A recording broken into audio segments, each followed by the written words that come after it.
First things first, what does it mean to you to be a New Zealander? We're a nation of pioneers, you know. Every single Kiwi, whether you came here a few years ago or a few centuries ago, you or your ancestors have travelled further to give their kids a better tomorrow than anyone else in history. And this, you can test this, just look on the map.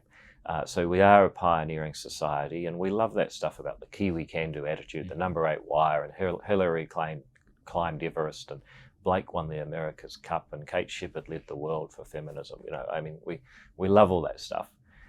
My concern is that the way we've gone in the last 15, 20 years is that we've kind of become a country that says no too much. And I think what's essential if we're going to solve some of our bigger challenges is that we rekindle some of that original DNA, that can-do attitude. It's not there right now, but it hasn't gone away. We can, you know, replenish it. What does it mean to be a Kiwi? What does it mean to you?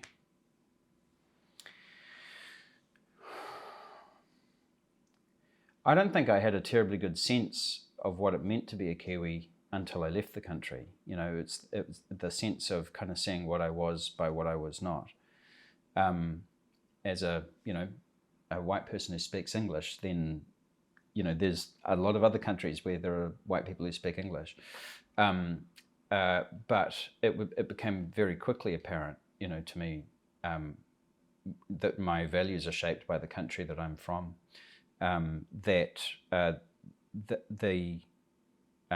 I'm not Māori, the relationship that we have with Māori in this country shapes those of us who aren't as well. So even in really minor ways, like the use of certain te reo words that we kind of just drop into day-to-day conversation, as kind of, you know, the fact that you say kia ora, or you talk about your puku, or you go get some kai, or, you know, that kind of stuff is, you know, just provides a little bit of a sense of like, oh yeah, that's right. Not everybody who looks like me talks this way. Mm-hmm. And that the values that we have, I think, are very shaped by our natural environment, because although the vast majority of us live in cities, we are quite connected to, you know, our forests and our wild spaces in a way, in my experience, that people in other countries aren't as much.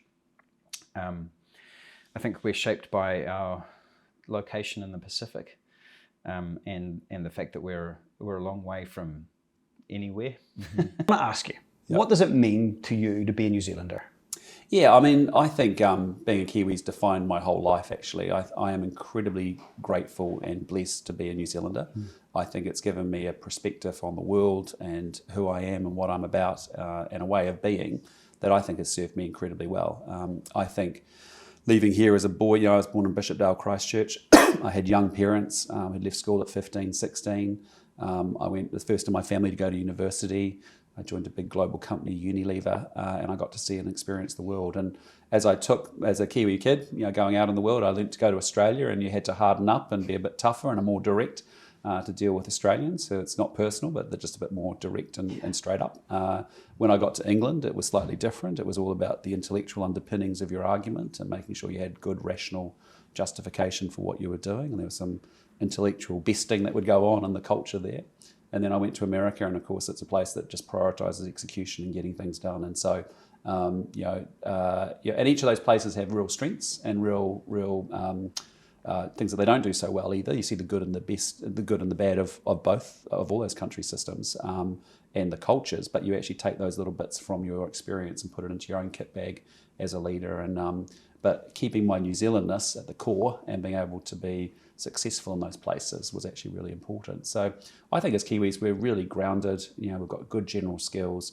We're deeply relational often, and so the things that you try and learn and pick up, as I learned about the importance of process, I learned about giving and receiving good feedback. Some things that we don't do so well sometimes as well.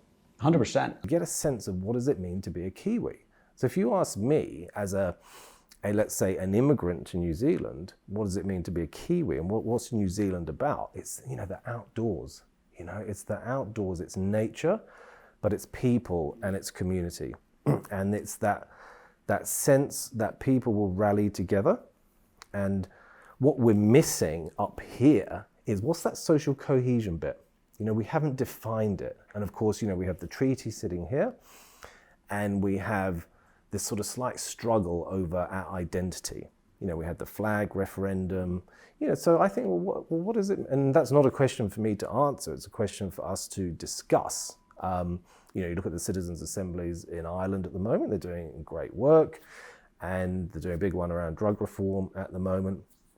And maybe that's what we sit down and we discuss those issues, because we need to bring in the 30% of people who are not born in New Zealand, and then their descendants. You have obviously tangata whenua, and then you have others who have been here for a decent amount of time. And so if you think, if you ask people from outside, well, what do you think of when you think of New Zealand? You think of 100% pure. So you think of nature, you think of kind of the All Blacks, you might think about the haka, you might think, it's just a cool place. People are really nice and friendly. And it's like it's a package there.